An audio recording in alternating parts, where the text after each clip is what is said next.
नमस्कार दोस्तों, मेरा नाम है विमल सिंह बालाजी। स्टडी अड्डा में आप सभी का स्वागत है। केवीएस का टॉपिक वाइज हम आपको कोर्स करा रहे हैं। क्लास 6 से 12th हम यहाँ पर फोकस कर रहे हैं, जिसमें जो भी आपके ईवीएस के टॉपिक हैं उसको लेकर के हम यहाँ पर चल रहे हैं। इससे पहले हमने जो हमारी थीम देखी थी पिछली वाली, वो थी वाटर। जो पूरा वाटर आपका क्लास 6 से 12 तक जहां जहां से आ सकता है, एक वीडियो में पूरा हमने कवर कराया था। नहीं देखा हो, साइड में आई बटन पिछला वाला वीडियो मिल जाएगा। अलग से प्लेलिस्ट भी मिल जाएगी जहां पर आप इससे पहले की 6 क्लास देख सकते हैं। आज क्लास नंबर 7 देखेंगे और हमारा आज का टॉपिक है थीम, जो आपके कोर्स में दे रखी है, things we make and do. Class 6 से 12th हमारा मेन फोकस है एनसीईआरटी, क्योंकि आपके ऑफिशियल सिलेबस के अकॉर्डिंग इसी प्रकार से ये आपका ईवीएस में कोर्स केवीएस का दे रखा है। तो इसका ही हमारा ये टॉपिक है, things we make and do.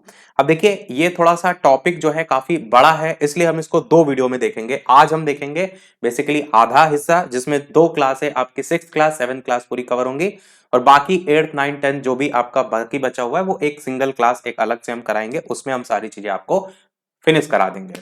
तो चलिए स्टार्ट करते हैं। क्लास 6th में हमारा टॉपिक दे रखा है तंतु से वस्त्र तक। देखिए, things we make and do करके जो आपकी यहाँ पर टॉपिक है, इसमें आपको बेसिकली जो क्लॉथ्स टॉपिक है ईवीएस सेक्शन में वो देखने को मिलता है। अब वो कैसे बनता है, इसमें रेसे तंतु, वो सारी चीजें उसमें आ जाएंगी। और आपका प्लास्टिक वगैरह, वो जो सारी चीजें हैं जो हमारे जीवन से बेसिकली जुड़ी हुई हैं, प्लास्टिक कैसे एनवायरनमेंट को हानि पहुंचाती है, वो सारी चीजें, तो वो सब आपको देखने को इसमें मिलेंगी। वैसे हमने आपके लिए ऑलरेडी चार्ट के रखा है, आपको केवल पढ़ना मात्र है। तो यहाँ पर आप देख रहे हैं सुई में तागा जो है उसको पिरोना डालने का प्रयास करते समय आपने कभी ऐसा देखा होगा कि कई बार तागे का जो सिरा होता है कुछ पतली लड़ियों में क्या होता है, अलग हो जाता है। ऐसा होने पर तागे की जो सुई के नोक होती है उससे गुजारना पड़ता, कठिन हो जाता है। जब आप सुई में धागा डालते हैं ना, तो आप देखते हैं आगे का वो आप थोड़ा सा उसको हाथ से रफ कर लेते हैं। तो वही यहाँ पर कह रहा है कि तागे की ये जो दिखाने वाली पतली लड़ियां होती है ना, उसको हम किस नाम से जानते हैं, तो उसको हम तंतु जो है वो कहते हैं। ये आपको बेसिक समझाने का प्रयास किया गया है। जैसे यहाँ पर तागे को पहले पतले जो तंतु होते हैं उसमें विखंडित करना, और पतली जो धागा पतली लड़ियां हैं उसमें इस प्रकार से विखंडित हो जाता है, वो भी चित्र के माध्यम से दिखाया गया है। एक चीज आपको ये भी इसमें दिखाया गया है, कोई आप देखते हैं नॉर्मली कपड़ा होता है, उसमें एक धोखे से धागा अगर खुल जाए, उसको आप खींचते हैं तो वो पूरा खुलता चला जाता है। वो भी हम आगे समझेंगे। आगे ये बताया गया कि कुछ वस्त्र जैसे सूती, जूट, रेशमी और ऊनी के तंतु जो होते हैं वो पादपों और जंतुओं से प्राप्त होते हैं, और जो आपके इनसे प्राप्त होते हैं उनको हम प्राकृतिक तंतु कहते हैं। रुई और जूट जो है वो पादपों से प्राप्त होने वाले जंतुओं के उदाहरण है। रट के रखिएगा जो भी चीजें याद रखने वाली हैं, क्योंकि क्वेश्चन इन्हीं से बनेगा। ऊन और जो रेशम होता है, आप जानते हैं कि ये दोनों जो हैं वो आपके जंतुओं से प्राप्त होते हैं। ऊन आपका भेड़ अथवा बकरी की कार्तिक ऊन से प्राप्त होती है। इसे खरगोश, याक और ऊंटों के बालों से भी प्राप्त किया जाता है।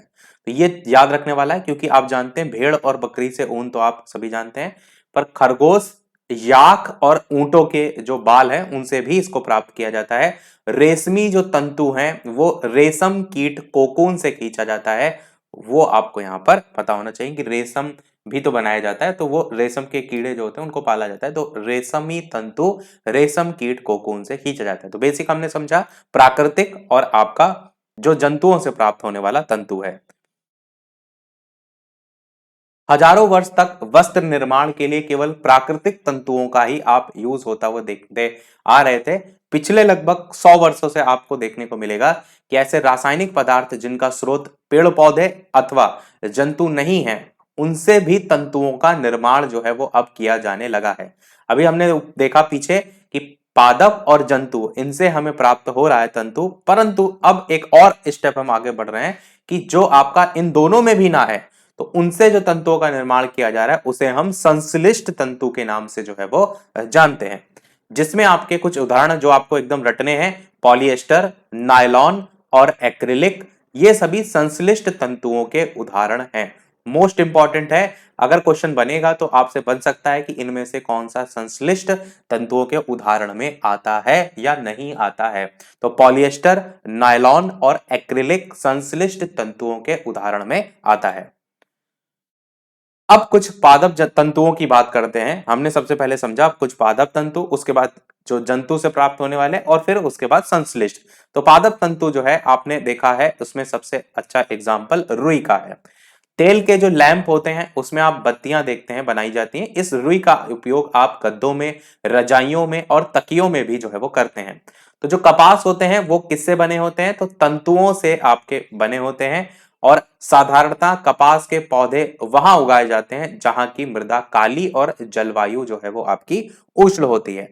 तो एक एग्जाम्पल आप यहां पर रुई देख रहे हैं जो कि पादप तंतु में ही आप देख रहे हैं। एक आप एग्जाम्पल कपास देख रहे हैं जो कि कपास के पौधे यहां लिखा है ना, वहां उगाए जाते हैं, तो ये भी आपका पादप तंतु में ही आ रहा है। एक इंपॉर्टेंट पॉइंट बस ये आपको याद रखना है कि मृदा जो होती है कपास को उगाने के लिए, आपको पता होगा कई बार ये क्वेश्चन पूछा गया है कि मृदा काली मिट्टी सबसे अच्छी मानी जाती है कपास के उत्पादन के लिए। नॉर्मली यूपी टेट वगैरह, सुपर टेट वगैरह में भी पूछे जाने के चांसेस बहुत ज्यादा हैं। जलवायु कैसी होती है? तो उष्ण जलवायु आपकी होती है। कपास के यहां पर साइड में आप खेती देख सकते हैं, इस प्रकार से सफेद सफेद आप देख रहे हैं, रुई टाइप की, ऐसा लग रहा है मतलब बर्फ गिरी हुई है। तो कपास के जो फल होते हैं, कपास गोलक लगभग नींबू की जो है वो माप के होते हैं। जब पूरी तरीके से ये परिपक्व हो जाते हैं तो होने पर बीज टूट कर जो है ये खुल जाते हैं। इनके ऊपर जो बीज लगे होते हैं, वही कह रहा है जब पूरी तरीके से जो पौधा होता है वो परिपक्व हो जाता है तो बीज जो होता है वो टूट करके खुल जाता है। और कपास तंतुओं जो है उससे ढके जो बिनौले कपास बीज हैं उसको आप यहां पर देख भी सकते हैं। जब कपास होते हैं, बालों से कपास को हस्त चयन के द्वारा जो है वो प्राप्त किया जाता है, मतलब हाथ से उसको निकाला जाता है। और इसके बाद कपास से बीजों को कंकतन द्वारा जो है वो पृथक किया जाता है, उनको बीजों से आप अलग करते हैं। तो ये जो प्रक्रिया कहलाती है वो कपास का ओटना कहलाती है। कपास ओटना कहलाती है। और साइड में लिखा भी हुआ है कि ऐसा मानो लगता है जैसे पूरा बर्फ से ढक लिया गया हो, ऐसा श्वेत नजारा आपको देखने को मिलता है। तो दो चीजें इसमें इंपॉर्टेंट, एक आपका कपास ओटना क्या होता है, और दूसरा जो कपास का पेड़ होता है उसमें बीज रूपी आपको देखने को मिलते हैं। और ये जो बीज हैं वो परिपक्व हो जाते हैं, बीज टूटकर खुल जाते हैं, कपास तंतुओं से ढक जाता है और बाद में आप उसको हाथों के द्वारा चयन करते हैं, उसको हम कपास ओटना जो है वो कहते हैं। अब यहां पर पारंपरिक ढंग से भी कपास हाथों से ओटी जाती है, उसको लेकर के लिखा है कि एक ये तरीका हो गया और दूसरा तरीका मशीनों के द्वारा भी इसको ओटा जाता है। कपास किस प्रकार से ओटा जाता है वो भी आप यहां पर देख रहे हैं। इस तरीके से छोटे छोटे बीज वो जो पीछे से तोड़ के अलग किए थे ना, उसको आप इस तरीके से ये पकड़ा हुआ है हाथ में और इससे कपास को ओटा जा रहा है। जो कि हम पीछे बात कर चुके हैं कि कपास के बीजों को आप जो अलग करते हैं उसी को कपास का ओटना जो है वो करते हैं। तो कंकतन के द्वारा अलग करते हैं, वो आपको क्लियर होगा। अब बात करते हैं अगले की, जो है जूट, जिसको हम पटसन भी जो है वो कहते हैं। पटसन तंतु जो है वो भी आपका पादप तंतुओं में ही आता है। दिमाग में आपके सारी चीजें एकदम छपते हुए चलनी चाहिए कि शुरुआत जो हमने की थी पादप तंतु, उसके अलावा जंतु से प्राप्त होने वाले तंतु, उसके अलावा संश्लिष्ट तंतु। फिर पादप तंतुओं में हमने रुई देखा, उसके बाद हमने हमारा कपास देखा और कपास के बाद हम जूट या पटसन देख रहे हैं। तो जूट पटसन जो है, पटसन तंतु को पटसन पादप के तने से प्राप्त किया जाता है। भारत में इसकी जो खेती होती है, ये याद रखने वाली चीज है कि वर्षा ऋतु में खेती होती है। क्योंकि अभी हम पीछे देख करके आए थे, जब हम बात करते हैं कपास की, तो कपास को जो है वो काली मिट्टी में उगाया जाता है और उष्ण जो कटिबंध है या मौसम है वो आपका सबसे बेस्ट माना जाता है। पर जूट या पटसन में नहीं है। यहां पर भारत में खेती वर्षा ऋतु में जो है वो की जाती है। और भारत में पटसन जो है उसको प्रमुख रूप से कहां कहां उगाया जाता है, जिसमें पश्चिम बंगाल, जिसमें बिहार और असम, ये दोनों चीजें आपकी याद रखने वाली हैं। जरूर इसको याद रखिएगा, क्योंकि जो रटने वाली चीजें होती हैं वो आपके दिमाग में नहीं होंगी तो पेपर में आप कर नहीं पाएंगे। समझने वाली चीज तो मैं आपको समझा कर ही छोड़ूंगा। तो यहां पर आगे ये भी लिखा है कि इन इन जगहों पर आपको देखने को मिलता है, जिसमें पश्चिम बंगाल, बिहार और आपका असम है। उसके बाद जो पटसन होता है पादप, उसको पुष्पन अवस्था में ही जो है वो काटते हैं, जब उसमें फूल जो है वो निकलने लगते हैं। फसल कटाई के पश्चात जो पादप होते हैं, उनके जो तने होते हैं, उनको कुछ दिनों तक जल में डुबो करके रखते हैं। जब फसल कटाई हो जाती है उसके बाद की बात की गई है कि जो पादप के जो तने होते हैं उनको कुछ दिन तक जल में डुबो कर रखते हैं। ऐसा करने पर जो तने होते हैं वो धीरे धीरे आपके गल जाते हैं और इन्हें हम पटसन तंतुओं से जो है वो हाथों के द्वारा अलग कर देते हैं। तो ये आपका अलग करने का प्रोसीजर हुआ। वस्त्र बनाने से पहले इन सभी तंतुओं को तागों में परिवर्तित कर लिया जाता है और इन्हीं तागों से फिर हम वस्त्र बनाते हैं। तो बेसिक से समझा आपने कि सबसे पहले जब फूल निकल रहा होता है उस समय हम उसको काटते हैं, उसके बाद उसको हमने पानी में डुबो दिया तो जो डंठल होता है नीचे वाला तना जो होता है वो गल जाता है। उसके बाद पटसन तंतु को हमने अलग कर लिया हाथ से, और फिर उसके बाद जो हमने अलग किया उसको हमने धागे में कन्वर्ट कर लिया, और उसके बाद उससे कपड़े की हम तरफ बढ़ गए। अब यहां पर सूती तागे की कताई को लेकर के बताया गया है कि एक हाथ में कुछ रुई पकड़िए और दूसरे हाथ के अंगूठे और तर्जनी के बीच कुछ रुई को चुटकी भरिए, और इसे धीरे धीरे जब आप रुई से बाहर की ओर खींचेंगे तो रेसे को आप लगातार ऐंठते भी रहिए। तो ये बेसिकली आपको समझाने के लिए बताया गया कि कैसे जो है तागा का निर्माण आपको देखने को मिलता है।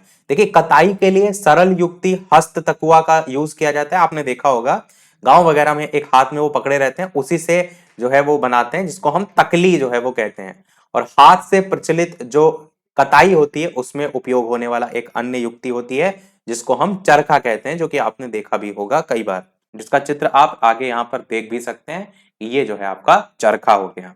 अब देखिए, रेसों से जो तागा बनाया जाता है, अभी हम रेसे को अलग करना सीख करके आए, तो रेसों से तागा बनाने की जो प्रक्रिया होती है उसको हम कहते हैं कताई। आपने सुना होगा कई बार शब्द कताई बुनाई, तो कताई जो वर्ड होता है वो रेसों से तागा बनाने को कहते हैं। बुनाई बाद में उसी तागे से आप जब स्वेटर बुन रहे हैं तो वो बुनाई में आ जाएगा।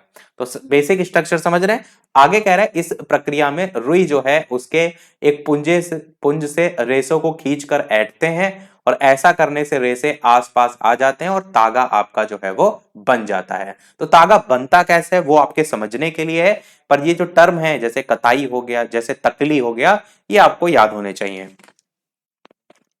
चरखा का उपयोग जो है उसको आपको पता है, राष्ट्रपिता महात्मा गांधी जी जो है उन्होंने स्वतंत्रता आंदोलन के एक पक्ष के रूप में जो है वो लोकप्रियता प्रदान की थी, और उन्होंने लोगों को हाथ से कते जो तागे होते हैं उनसे बुने वस्त्रों को पहनना, और ब्रिटेन जो है उसको मिले जो भी आयातित आने वाले बाहर से कपड़े होते हैं ना, उसको बहिष्कार को लेकर के भी प्रोत्साहित किया था, विदेशी कपड़ों का बहिष्कार।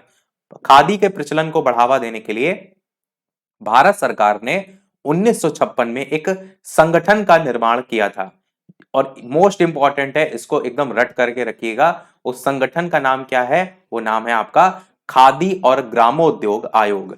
कब हुआ था? 1956 में हुआ था। क्या नाम था? खादी और ग्रामोद्योग आयोग। तो ये रटने वाली चीज है, दिमाग में आपके होना चाहिए। बाकी आप जानते हैं महात्मा गांधी जी का कितना बड़ा रोल था स्वदेशी आंदोलन में। आगे ये भी बताया गया कि वृहद पैमाने पर तागों की कताई का कार्य कताई मशीनों की सहायता से जो है वो किया जाता है। कताई के पश्चात तागों का यूज जो है वो वस्त्र बनाने में आप करते हैं। तो ये भी मैंने बताया कि दोनों तरीके का आता है, एक तो कताई मशीनों की सहायता से भी आप कर सकते हैं और नॉर्मली हाथ से भी करते हैं, जो अभी तक हुआ वर्ड आपको मैंने बताया। तो उसके बाद फिर हम वस्त्र जो है वो बनाते हैं। अब तागे से वस्त्र बनाने की प्रक्रिया को यहां पर समझाया गया है कि तागे से वस्त्र बनाने की कई विधियां होती हैं, जिसमें से दो प्रमुख आपकी विधियां होती हैं। एक होती है बुनाई और एक होती है बंधाई। ये विधियों के नाम दिमाग में रखिएगा।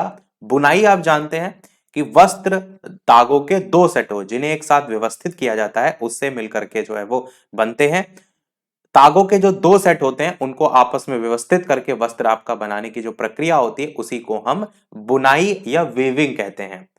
और इसी ढंग से तागों के जो दो सेट होते हैं उनको बुन करके वस्त्र बुने जाते हैं। तागे जो होते हैं वो वास्तव में कागज की पट्टियों की तुलना में बहुत ज्यादा पतले होते हैं। तो वस्त्रों की जो बुनाई होती है वो करघों पर की जाती है। करघे या तो हस्त प्रचालित होते हैं, यानी कि हाथ से चलने वाले होते हैं, या विद्युत प्रचालित भी होते हैं, यानी कि बिजली से चलने वाले भी होते हैं। तो आपको केवल इसमें एक समझने वाली चीज ये है कि जो बुनाई होती है उसमें तागे के दो सेट होते हैं। बाकी तो आपको समझ में क्लियर आ रहा है। जो याद रखने वाली चीज है वो दो सेट होते हैं। बाकी आपने देखा भी होगा कि कोई भी धागा होता है ऐसे ऐसे ऐसे, और उसी में कुंडलित धागा दूसरा होता है, और ये धागा जो है वो एक पूरा सीधा सा होता है। जब उसको बहुत ज्यादा जूम करके देखेंगे तब ये आपको कुंडली नुमा संरचना उसमें दिखाई देगी। तो यही दो सेट आपस में होते हैं बुनाई में। अच्छा, साइड में आप हथकरघा देख भी सकते हैं, और ये जो आप ऊपर देख रहे हैं ना कागज की पट्टियों से बुनाई, ये एक एग्जाम्पल के तौर पर आपके इसमें समझाया गया है कि कैसे आप कागज की पट्टियों को जोड़ करके धागे से समझ सकते हैं। तो उसी को एक प्रैक्टिकल बेस्ड दिखाएगा, जो मैंने साइड में चित्र दिखा दिया कि अगर ऐसा कुछ क्वेश्चन आए तो आपकी समझ जो है वो उसको लेकर के विकसित पहले से होनी चाहिए। अब बात करते हैं वस्त्र सामग्री के इतिहास को लेकर के कि वो वस्त्र आया कहां से। तो प्रारंभ में लोग जो है वो वृक्ष की जो छाल है, बड़ी बड़ी जो पत्तियां हैं अथवा जंतुओं की जो चमड़ी होती है और समूर, उससे अपने शरीर को ढकते थे। आपने देखा भी होगा आदि मानव ऐसा करते थे। तो जिस प्रकार समस्त देश में खाए जाने वाले भोजन में अत्यधिक विविधता देखने को मिलती है, वैसे ही वस्त्रों में भी विविधता देखने को मिलती है। कृषि समुदाय में बसना आरंभ करने के पश्चात लोगों ने पतली पतली जो टहनियां हैं और घास है उसको बुन करके चटाइयां और डालियां, टोकरी बनाना जो है वो सीखा। आप देखिए, ये सारी चीजें आप क्यों पढ़ रहे हैं? आप सोचेंगे ये तो हमें मालूम है, पर जो आप ये देख रहे हैं ना कि कौन कौन सी चीजें यूज होती हैं, अगर क्वेश्चन बन गया कि जो प्राचीन इतिहास में जो वस्त्र का निर्माण है वो इनमें से किन किन माध्यमों से होता था, तो यहां से ये ऑप्शन उठा सकता है कि इसमें पतली पतली टहनियां या घास को बुनकर। तो आप सोचेंगे टहनियां कहाँ वो पेड़ बना लेगा, वो तो पत्ते पहनता था। तो ऐसे कई बार कंफ्यूजन में चीजें गलत हो जाती है, तो इसीलिए हमने सारी चीजें आपके लिए छाट बीन के ही लगाई है। तो किसी चीज को फालतू मत समझिएगा, एक्स्ट्रा मत समझिएगा। तो यहां पर लिखा है कि लोगों ने पतली पतली टहनियां और घास को बुनकर के चटाइयां और डालियां, टोकरी बनाना जो है वो सीखा। इससे टोकरियों को लेकर के बात की गई, वस्त्रों को लेकर के नहीं। फिर लताओं, जंतुओं की जो ऊन है, बाल है, उनको आपस में ऐठन देकर उन्होंने लंबी लंबी लड़ियां बनाई और फिर इनको बुन करके जो है वो वस्त्र तैयार किए। तो देख रहे हैं प्रोसीजर के तहत है कि टहनियां, घास, इन सबको मिला करके टोकरी बनाई, लताओं, जंतुओं की ऊन और बालों को आपस में जब ऐठा तो उससे लड़ियां जो बनी उसको यूज किया उन्होंने बुन करके वस्त्र बनाने में। पूर्व में भारतवासी जो थे वो रुई से बने वस्त्र पहनते थे। ये चीज आपके दिमाग में होनी चाहिए, जो गंगा नदी के निकटवर्ती क्षेत्रों में उगाई जाती थी। फ्लैक्स जो है वो भी आपका एक पादप है जिससे प्राकृतिक तंतु आपको मिलता है। जैसे भी हमने एग्जांपल रुई का देखा, जैसे हमने कपास का देखा, जैसे हमने पटसन का देखा, उसी में ही आपका फ्लैक्स भी एक एग्जांपल दिमाग में जोड़ लीजिए। प्राचीन मिस्र में वस्त्रों को बनाने के लिए रुई तथा फ्लैक्स की कृषि जो है वो नील नदी के निकटवर्ती क्षेत्रों में जो है वो की जाती थी। कहां पर? मिस्र में बात कर रहा है, प्राचीन भारत की बात कर रहा है। प्राचीन भारत नहीं, प्राचीन विश्व की बात कर रहा है कि कैसा था। तो मिस्र में वस्त्रों को बनाने के लिए रुई और फ्लैक्स को की कृषि नील नदी के निकटवर्ती जो क्षेत्र है उसमें की जाती थी। यहां पर बताया गया कपास का किस प्रकार से क्रम चलता है। अभी हम पीछे देख करके आए हैं कपास को, जहां पर आपने देखा किस प्रकार से इसको प्राप्त किया जाता है, कैसे इसको ओटा जाता है, किस प्रकार गोलक से हम अलग करते हैं। तो उसी को एक शॉर्ट में यहाँ पर बताया गया कि कपास गोलक सबसे पहले होता है, फिर हम उसको ओटते हैं, उसके बाद हमें रेशे प्राप्त होता है, उसके बाद उनकी कटाई करते हैं, उससे तागा प्राप्त होता है और तागे की हम बुनाई करते हैं और बंधाई करते हैं और इससे हम वस्त्र का निर्माण करते हैं। तो जो चीजें हम पहले देख चुके हैं उसी को यहाँ पर जो है वो बताया गया एक शॉर्ट में। तो ये चैप्टर में सारी चीजें जो थी वो हमारी समाप्त हुई। अब क्या क्या हमने पढ़ा उसको एक बार रिवाइज कर लेते हैं, फिर अगले चैप्टर पर हम बढ़ेंगे कि वस्त्र सामग्री अथवा वस्त्रों में विविधता देखने को मिलती है, जैसे सूती, रेशमी, ऊनी और पॉलिएस्टर। वस्त्र तागों से बनते हैं जिन्हें हम तंतु जो है से बनाया जाता है। तागे होते हैं उन्हें तंतुओं से बनाया जाता है। तंतु या तो प्राकृतिक होते हैं अथवा संश्लिष्ट होते हैं। रेशम, ऊन और जूट ये कुछ प्राकृतिक तंतु जो है उसमें आते हैं। कौन कौन? रेशम, ऊन और जूट। नायलॉन और पॉलिएस्टर कुछ संश्लिष्ट तंतुओं के उदाहरण हैं। तो ये आपको पॉइंट जरूर याद रखना है कि कौन कौन से एग्जाम्पल किसमें किसमें आते हैं। रुई और जो जूट है वो ऐसे तंतु पादप से प्राप्त किए जाते हैं, ऐसे नहीं, जैसे तंतु पादप जो है उनसे प्राप्त किए जाते हैं। और तंतुओं से तागा बनाने की प्रक्रिया को कताई कहते हैं।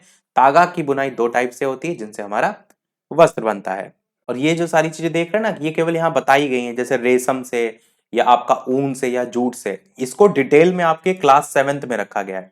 तो इन्होंने इस तरीके से चैप्टर को रखा है कि बच्चा पहले बेसिक समझ विकसित करे, उसके बाद उसको फिर आगे हम डिटेल में समझें।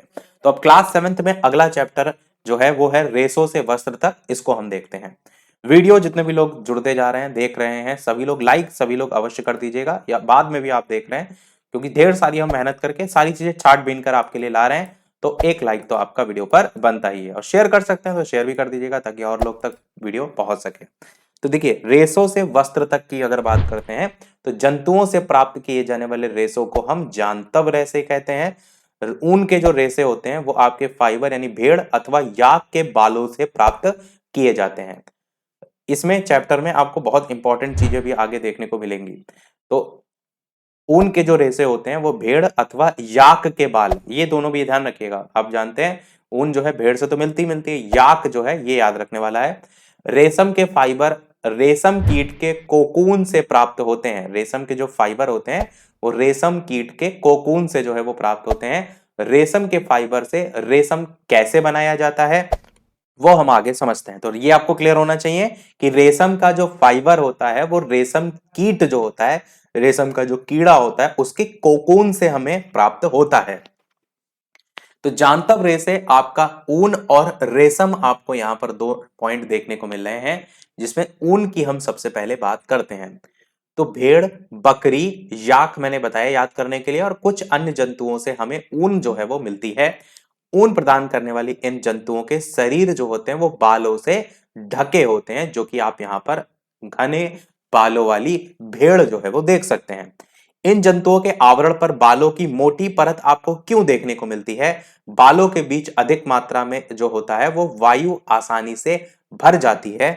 जो इनके ऊपर आप बाल देख रहे हैं ना, यही आपके अगर दिमाग में आए कि इनके जंतुओं के आवरण पर बाल बाल जो होते हैं उनकी मोटी परत क्यों होती है, तो रीजन इसका ये होता है कि जो ये इनके ऊपर बाल होते हैं, इनके बीच में, बालों के बीच में जाकर के जो वायु होती है वो आसानी से जो है वो भर जाती है। और वायु आप जानते हैं उष्मा की होती है कुचालक, यानी उससे आपका उष्मा जो है वो पास नहीं हो सकती है।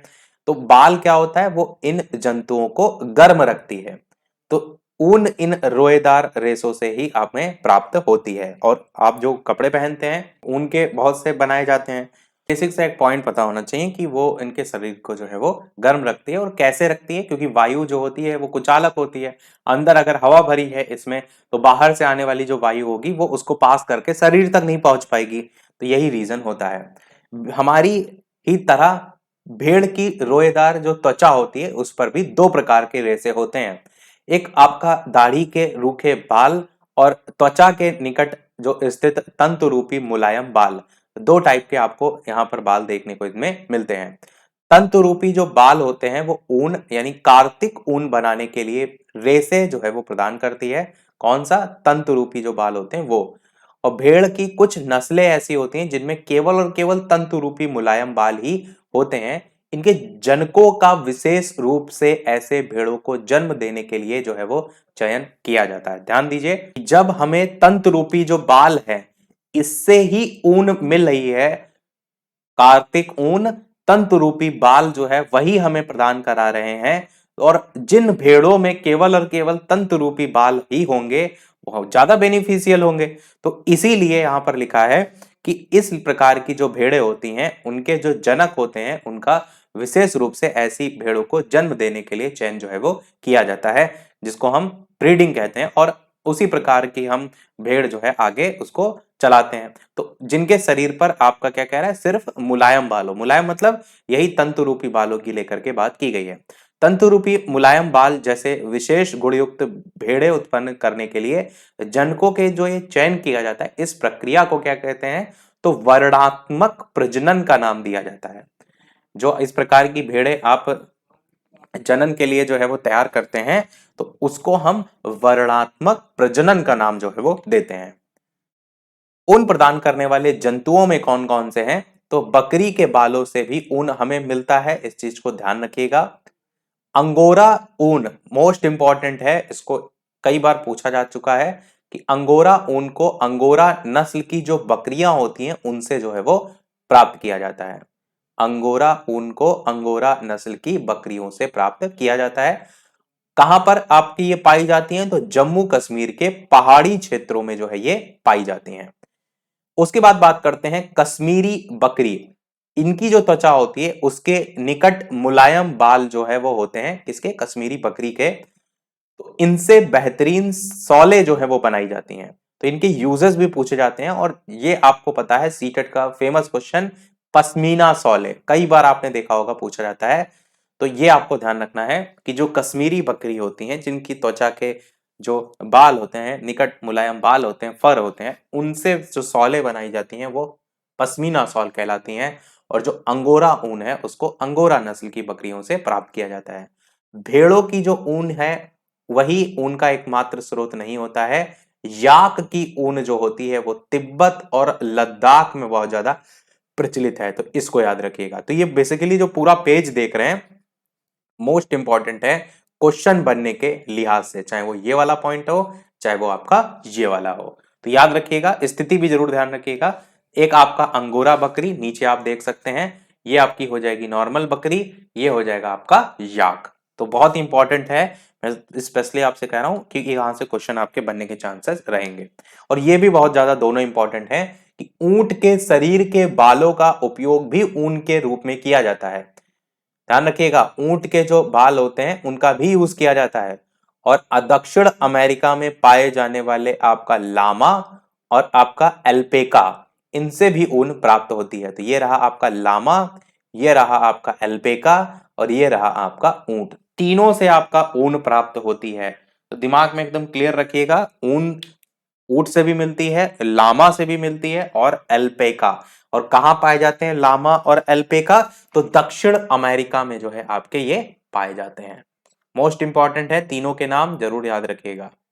आगे बात करते हैं, भेड़ पालन और प्रजनन की अब बात करते हैं। तो यदि आप जम्मू कश्मीर और कश्मीर, हिमाचल प्रदेश, उत्तराखंड, अरुणाचल प्रदेश और सिक्किम के जो पहाड़ी क्षेत्र हैं, अथवा हरियाणा, पंजाब, राजस्थान, गुजरात के जो मैदान हैं, उनकी यात्रा करेंगे, तो आप देखते हैं कि गडरिया जो है वो भेड़ों के जो झुंड हैं उनको चराने के लिए ले जाते हुए आपको वहां देखने को मिलते हैं। तो सबसे पहला पॉइंट कि भेड़ आपकी शाकाहारी है कि मांसाहारी है? तो भेड़ जो है वो शाकाहारी होती हैं। तो शाकाहारी तो क्या खाना पसंद करती हैं? घास और पत्तियां खाना पसंद करती हैं। भेड़ जो पालने वाला होता है, भेड़ पालक होता है, उन्हें हरे चारे के अलावा दालें, मक्का, ज्वार, खली, बीज में से तेल निकाल लेने के बाद जो बचा हुआ पदार्थ होता है ना, वो आपको देते हैं यहाँ पर, यानी कि भेड़ों को दिया जाता है। साथ ही साथ खनिज भी जो है वो खिलाते हैं। सर्दियों में जो है वो भेड़ों को घरों के अंदर रखा जाता है, उन्हें पत्तियां, अनाज और सूखा चारा जो है वो खिलाया जाता है। तो खनिज खिलाया जाता है, ये थोड़ा सा अलग सा पॉइंट है। और भेड़ों को घरों के अंदर रखा जाता है, पत्तियां, अनाज और सूखा चारा खिलाया जाता है। भेड़ की कुछ नस्लों के शरीर पर बालों की घनी परत होती है, जिससे क्या होता है, बड़ी मात्रा में अच्छी गुणवत्ता की ऊन जो है वो प्राप्त होती है। जैसे कि हम पहले भी बता चुके हैं कि इन भेड़ों को हम किससे प्राप्त करते हैं? तो वर्णात्मक प्रजनन के द्वारा प्राप्त करते हैं। तो मैंने बताया था ना कि दो टाइप के आपको बाल देखने को मिल रहे हैं, जिसमें से एक से हम एक दाढ़ी वाले बाल करके नाम था, और एक आपका मुलायम बाल करके था। दिखा भी देते हैं आपको, ये सेकंड नंबर देखिए था, त्वचा के निकट अवस्थित तंतु रूपी मुलायम बाल। इन्हीं से बेसिकली प्राप्त किया जाता है आपका कार्तिक ऊन। तो जो भेड़ आपका ये ऊन देगी, जाहिर सी बात है उनका ज्यादा से ज्यादा प्रजनन कराया जाएगा, और इस प्रकार का जो जनन से प्राप्त आपकी अगली पीढ़ी होती है वो वर्णात्मक प्रजनन में आती है। तो वही वो बात यहाँ पर कर रहा था, वर्णात्मक प्रजनन द्वारा उत्पन्न किया जाता है, जिनमें से एक जनक किसी अच्छी नस्ल की भेड़ जो है वो आपकी होती है, और एक ऐसी होगी जिसमें अगले में वो गुण प्राप्त किए जाएं। आगे बात करते हैं, तो आगे है आपका भेड़ों की कुछ भारतीय नस्लें। उन नस्लों की क्या ऊन की गुणवत्ता है, वो राज्य जहां पर वो पाई जाती हैं। तो सबसे पहली है लोही। लोही जो है वो अच्छी गुणवत्ता की ऊन होती है, राजस्थान, पंजाब में देखने को मिलती है। रामपुर बुशायर करके है, भूरी ऊन है, जो कि यूपी और हिमाचल प्रदेश में देखने को मिलती है। नाली करके देख रहे हैं, गलीचे, इसको नली भी कहते हैं, गलीचे की ऊन राजस्थान, हरियाणा, पंजाब में देखने को मिलती है। बाखरवाल जो आप देख रहे हैं वो ऊनी सॉलों के लिए है, जम्मू कश्मीर में देखने को मिलती है। मारवाड़ी और पाटनवाड़ी जो है आपको मोटी ऊन, रूक्ष ऊन भी कहते हैं, और आपका गुजरात में देखने को मिलती है। और पाटनवाड़ी जो है हौजरी के लिए गुजरात। तो ये भी दे रखा है आपको, तो फिर याद तो होना चाहिए। अब पता नहीं कौन से उससे पूछ ले, पर जो पीछे हमने देखा था ना, जैसे लामा, इनसे ज्यादा क्वेश्चन बनते हैं, पर अगर ज्यादा डिटेल में क्वेश्चन बना तो इनसे भी बन सकता है, किसी नस्ल को लेकर के, ये इस प्रकार की नस्ल, उनकी गुणवत्ता भले आपसे ना पूछे पर राज्य से पूछा जा सकता है कि किस राज्य में बेसिकली देखने को मिलती है। वैसे भी अगर आप थोड़े से नाम भी देखेंगे तो ऐसे ही है, मारवाड़ी वगैरह, पाटनवाड़ी वगैरह, जो गुजरात वगैरह में नाम होता है ना, गुज्जू भैया गुजराती वगैरह, तो ये तो आप सीधे सीधे जोड़ सकते हैं। यूपी लेवल का पूछेगा तो रामपुर, राम भगवान अयोध्या जी हैं यूपी में, वहां पर आप देख रहे हैं, तो ऐसे करके नाम थोड़े से जोड़कर आप याद रख सकते हैं। अब बात करते हैं रेशों को ऊन में कैसे संसाधित किया जाता है, कैसे उनको प्राप्त किया जाता है, उसके कुछ चरण। तो बेसिकली 4 चरण हैं, पहले उनके नाम हम जानते हैं, उसके बाद उनके चरणों के बारे में जानते हैं। तो सबसे पहला जो चरण है वो भेड़ की ऊन को उतारा जाता है, वो आप यहाँ पर देख रहे हैं। दूसरा है टंकियों में उसे अभिमार्जन किया जाता है, जो कि आप यहाँ पर देख रहे हैं। फिर मशीनों के द्वारा अभिमार्जन किया जाता है, वो आप यहाँ पर देख रहे हैं। और फिर ऊन का धागा बनाया जाता है जो आप यहाँ पर देख रहे हैं। तो ये बेसिकली 4 चरण होते हैं, क्योंकि क्वेश्चन ऐसे बन सकता है कि इन चरणों का क्रम क्या है, या इनमें से कौन सा चरण है जो कि रेशों को ऊन में संसाधित करने का नहीं है। तो ये आपको पता होना चाहिए। वो भी आप साइड में देख रहे हैं, ऊन की कटाई, फिर अभिमार्जन, फिर छटाई, फिर बर की छटाई, फिर रंगाई, फिर रोलिंग करके आपको दे रखा है। भेड़ के ऊन के रेशों का ये संसाधित करने के अलग अलग चरण हैं। अब इनको भी हम आगे डिटेल में भी पढ़ेंगे। स्वेटर बुनने अथवा शॉल बनाने के लिए उपयोग की जाने वाली जो ऊन होती है वो एक लंबी प्रक्रिया द्वारा उत्पाद होती है, जिसमें आपको चरण देखने को मिलते हैं, जिसमें सबसे पहला चरण हमने जो देखा वो था भेड़ की ऊन को उतारना। तो उसी के अंतर्गत लिखा है कि भेड़ के बालों की त्वचा की पतली परत के साथ शरीर से हम उसे उतार लेते हैं। उसके बाद ये प्रक्रिया ऊन की कटाई कहलाती है। फिर भेड़ के बाल उतारने के लिए उसी प्रकार की मशीन का उपयोग किया जाता है जैसे नाई जो है बाल काटने के लिए यूज करता है ना, सेम वैसे ही। तो बालों की गर्मी के मौसम में काटा जाता है। अब देखिए, याद रखने वाली चीज ये है कि आप बालों को कब काट रहे हैं, तो गर्मी के मौसम में काट रहे हैं। ऐसा क्यों कर रहे हैं? ताकि भेड़ बालों के सुरक्षात्मक आवरण के ना रहने पर भी जीवित रह सके, क्योंकि अभी हमने स्टार्टिंग में बताया था जो बाल होते हैं उसके वो उसे बाहरी जो वायु होती है उससे बचाते हैं एक सुरक्षात्मक आवरण के रूप में, क्योंकि वायु आपकी उष्मा की कुचालक है, तो इसलिए आपका गर्मी का मौसम चूज किया जाता है। बाल जो होते हैं वो ऊनी रेशे प्रदान करते हैं और इन्हीं ऊनी रेशों को संसाधित करके ऊन का धागा बनाया जाता है। तो पहला चरण ये आपको समझ में आ गया होगा, आसान सा है, बस याद करने वाली जो चीज है वो याद रखिएगा। एक चीज यहाँ पर ये भी पूछा है गया है कि जब कोई उसके बालों को खींचता होगा तो दर्द भी तो होता होगा, पर जब वो बाल कटवाता है तब दर्द नहीं होता, ऐसा क्यों होता है? तो उसका उत्तर दिया गया है कि ऊन उतारने के दौरान भेड़ को कोई विशेष कष्ट नहीं होता है, जैसे कि आपके बाल कटवाने और आपके पिताजी की दाढ़ी बनवाने में नहीं होता है। क्या आप जानते हैं ऐसा क्यों होता है? ऐसा इसलिए होता है क्योंकि त्वचा के सबसे ऊपर वाली जो परत होती है वो अधिकांशतः मृत कोशिकाओं से जो है वो बनी होती है। साथ ही भेड़ के जो बाल होते हैं वो फिर से उगाते हैं, जैसे आपके जो है वो उगाते हैं। तो बस याद रखने वाला केवल एक पॉइंट ये है कि त्वचा के ऊपर जो है वो वाली परत जो होती है वो मृत कोशिकाओं से बनी होती है। इस पॉइंट को जरूर से आपके दिमाग में रट करके आपको रखना है, जिससे आपको पता चले कि क्यों जो है बाल काटने पर दर्द नहीं हो रहा। फिर बढ़ते हैं आपके चरण नंबर 2 की तरफ। अच्छा, चरण नंबर 2 से बढ़ने से पहले साइड में व्यवसायिक संकट को भी थोड़ा सा देख लीजिए कि ऊन हमारे देश में अनेक व्यक्तियों के लिए जीविकोपार्जन का एक महत्वपूर्ण साधन है, लेकिन छटाई करने वाले का कार्य जोखिम भरा होता है, क्योंकि कभी कभी वो एंथ्रेक्स नामक जीवाणु, मोस्ट इंपॉर्टेंट है, इसको रट के रखिएगा, एंथ्रेक्स नामक जीवाणु से संक्रमित जो है वो हो जाता है। और ये जो जीवाणु आप देख रहे हैं ये घातक रोग आपके लिए जो है वो फैलाता है। इसको जरूर आपको ध्यान रखना है, पूछा जा सकता है। ऊन जो है वो जब छटाई की जा रही है तो उससे कौन सा रोग या जीवाणु जो है वो संक्रमित होने का खतरा रहता है, तो एंथ्रेक्स, ये आपका एक और नाम से जाना जाता है जिसको हम सॉर्टर्स रोग के नाम से जो है वो जानते हैं। तो किसी भी उद्योग में कारीगर द्वारा ऐसे जोखिम का झेलना व्यवसायिक संकट में कहलाता है। तो व्यवसाय संकट समझ रहे हैं? मतलब व्यवसाय से जुड़ा हुआ कोई संकट हो। वापस से लौटते हैं हमारे दूसरे चरण पर। त्वचा सहित उतारे गए जो बाल हैं उनको टंकियों में डालकर अच्छी तरीके से धोया जाता है, जिससे क्या होता है उनकी जो चिकनाई है, धूल है, गर्त मतलब जितनी भी गंदगी वगैरह है वो सभी निकल जाए। ये जो प्रक्रम होता है वो आपका अभिमार्जन कहलाता है। अभी हमने 4 चित्र दिखाए थे, उसमें वही चित्र देखिए ऊपर लगा हुआ है जिसमें लिखा है ना टंकियों में अभिमार्जन। तो जो अभी भेड़ का आपने निकाला है पूरा बाल, उसको आप टंकियों में इस प्रकार से डाल करके धुलते हैं, अभिमार्जन कहलाता है। अभिमार्जन कह रहा है आजकल मशीनों के द्वारा भी होने लगा है, तो ये भी आपको पता होना चाहिए। तीसरा चरण कह रहा है अभिमार्जन के बाद की जाती है छटाई। रोमिल अथवा रोएदार बालों को कारखानों में भेज दिया जाता है, जहां क्या होता है विभिन्न गठन वाले बालों को छाटा या पृथक किया जाता है। क्योंकि हमने अभी बात की अलग अलग लोगों से प्राप्त हो रही ऊन, तो उसके अकॉर्डिंग छाटेंगे भी तो अलग भी तो करेंगे। तो वही है, यहां पर आप साइड में देख रहे हैं मशीनों द्वारा अभिमार्जन किया जा रहा है, उसको भी आप देख सकते हैं। चौथे चरण में कह रहा है कि अगले चरण में बालों को सुखाया जाता है, परंतु इससे पहले बालों में छोटे छोटे कोमल और फूले हुए रेशों को छाट लिया जाता है, जो हमारा बर कहलाता है। ये वही बर होते हैं जब कभी कभी आपके स्वेटर पर एकत्रित हो जाते हैं और इसके पश्चात रेशों को पुनः अभिमार्जन करके फिर से सुखा लिया जाता है, और इस प्रकार उत्पाद ही धागों के रूप में काते जाने के लिए हमारा ऊन के रूप में बन जाता है। तो इसमें से थ्योरी नहीं आपसे पूछेगा, ये आपकी एक समझ विकसित होनी चाहिए कि कोई भी वर्ड अगर आप पूछ ले, कहीं बर पूछ ले, कहीं कुछ और पूछ ले, तो आपको सुना होगा तो कम से कम 4 ऑप्शन में आप कर ले जाएंगे। आखिरी पांचवा छठवां चरण में पांचवा चरण कह रहा है कि रेशों की विभिन्न रंगों में रंगाई की जाती है। जब आपने उसको सुखा लिया उसके बाद आप क्या करेंगे, रंगाई करेंगे। क्योंकि भेड़ अथवा बकरी की सामान्य ऊन जो होती है वो काली, भूरी अथवा सफेद रंग की होती है। अगर सामान्य रंग देखेंगे तो ये रंग याद कर लीजिए, पता चले यहीं से क्वेश्चन आ जाए कि कौन से सामान्य रंग होते हैं, या तो काला होगा या तो भूरा होगा या तो सफेद होगा।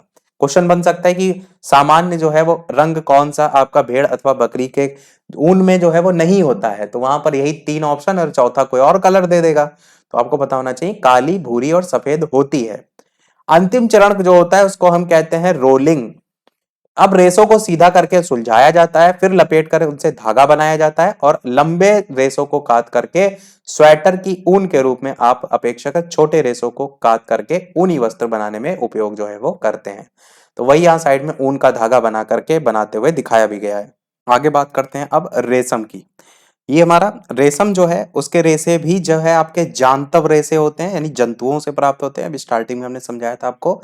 रेशम के कीट जो होते हैं वो रेशम के फाइबर को बनाते हैं। रेशम प्राप्त करने के लिए रेशम के कीड़ों को पालना रेशम कीट पालन और सेरीकल्चर कहलाता है। तो याद रखने वाला जो पॉइंट है वो ये सेरीकल्चर है। यहां से क्वेश्चन सबसे ज्यादा जो है वो बनता है, जो कि आपको पता भी होगा। रेशम जो है उसका कीट का कैसे जीवन चक्र होता है उसको समझिए। तो मादा रेशम कीट जो है वो अंडे देती है, जिसे जिनसे आपका लार्वा जो है वो निकलता है। इसको हम कैटरपिलर, इल्ली या रेशम कीट कहते हैं। तो ये चीज याद रखने वाली है। इसको हम किस नाम से जानते हैं, कैटरपिलर, इल्ली या रेशम कीट। आकार में ये वृद्धि करते हैं और जब कैटरपिलर अपने जीवन चक्र की अगली अवस्था में प्रवेशित करने के लिए तैयार होता है तो उसको फिर हम क्या कहते हैं, उसको हम प्यूपा कहते हैं। तो दूसरी चीज याद करने वाली ये है। अपने इर्द गिर्द एक ये जाल बुन लेता है रेशम, और ये जाल इसे अपने स्थान में बने रखने में हेल्प करता है ताकि इधर उधर हिले डुले ना। जैसे आप देखते हैं एक जो मकड़ी होती है वो जाल बुन लेती है ताकि आपका हवा का झोंका हो तो वो उससे चिपकी रहे। वैसे ही थोड़ा सा इसको भी समझिए, अपने इर्द गिर्द एक जाल बुन लिया, जो जाल उसे अपने स्थान पर बने रखने में हेल्प करता है। और ये जो है वो अंग्रेजी संख्या 8 के रूप में अपने सिर को एक सिर से दूसरे सिरे तक जो है वो ले जाती है। तो ये अक्षर थोड़ा सा नया पॉइंट है। अंग्रेजी संख्या 8 के रूप में जो है ये आपका अपने सिरे को, ये अपने सिर जो है नहीं है, मतलब अपना जो सिर है उसको एक सिरे से दूसरे सिरे तक ले जाती है। यहां पर सिर है, आगे सिरा है। सिर की इस गति के समय कैटरपिलर जो होता है वो पतले तार के रूप में प्रोटीन से बना एक पदार्थ जो है वो स्रावित करता है। कैटरपिलर हम देख के आए हैं यहाँ शुरुआत में, तो यही कैटरपिलर जो होता है वो पतले तार के रूप में प्रोटीन से बना एक पदार्थ का श्रावण करता है, जो फिर धीरे धीरे कठोर होकर के सूख कर रेशम का रेशा बन जाता है। तो ये पूरी प्रक्रिया होती है। आगे जल्द ही कैटरपिलर स्वयं को भी अपने पूरी तरीके से रेशम के रेशों से ढक लेता है। ये कैटरपिलर धीरे धीरे अपने आप के चारों कवर जो है वो ढक लेता है और ये प्यूपा बन जाता है। वही चीज यहाँ बताई गई थी कि कैटरपिलर बाद में अगली अवस्था में प्यूपा बन जाता है। तो अगर शॉर्ट में याद रखना है तो कैटरपिलर पहले, प्यूपा बाद में, जो आप इधर का पैराग्राफ देख रहे हैं। और थोड़ा सा डिटेल में समझना है कि कैसे बनता है तो दाया वाला पैराग्राफ। ये आवरण कोकून कहलाता है। जो ये प्यूपा बन जाता है ना, ये आपका कोकून कहलाता है। कीट को इसके आगे का विकास कोकून के भीतर ही होता है, यानी आगे का जो प्रोसीजर होता है वो फिर इसके अंदर ही चलता है, कोकून के अंदर। रेशम के जो रेशे होते हैं उनका उपयोग आप रेशम के वस्त्रों को बुनने के लिए करते हैं, ये तो आप सभी जानते हैं। अब यहां पर ये जो अभी हमने पूरा प्रोसीजर समझा उसका आप यहां पर थोड़ा सा पिक्चराइज फॉर्म देख सकते हैं, जिसमें आप ये देख रहे हैं कोकून। देखिए सारे देख लीजिए, ये आपका नर फॉर्म है, ये आपका मादा फॉर्म है, जिसमें हमने आपको बताया कि मादा ही इस अंडे देती है और सहतूत की पत्ती पर ये अंडे इस प्रकार से देख सकते हैं आप। रेशम जो कीट है वो आपका इस प्रकार से आप देख रहे हैं। फिर कोकून जो है वो इस प्रकार से है, और बाद में कोकून में ही मैंने कहा पूरा वो कीट विकास होता करता है, तो कोकून में विकासशील कीट। तो ये पूरा जीवन चक्र है जो आपको पॉइंट टू पॉइंट पता होना चाहिए। ऊपर अगर देखेंगे तो भारत में रेशम उत्पादन से संबद्ध विभिन्न प्रकार के उद्योगों में महिलाओं की भूमिका इंपॉर्टेंट होती है। रेशम कीट के पालन, कोकून में से रेशम को निकालना और रेशम जो कच्चा रेशम होता है उससे वस्त्र निर्माण आदि कार्य जो है वो अधिकतम महिलाओं के द्वारा ही किए जाते हैं। और याद रखने वाला जो पॉइंट है वो है ये आपका कि रेशम उत्पादन में चाइना जो है वो आपका विश्व में पहले स्थान पर है। तो इसको याद रखिएगा। भारत भी प्रमुख उत्पादक देशों में गिना जाता है, ये लिखा है, परंतु पूछा जाएगा तो पहले नंबर पे चाइना है। और कोकून ये तो आप पहले ही समझ चुके हैं।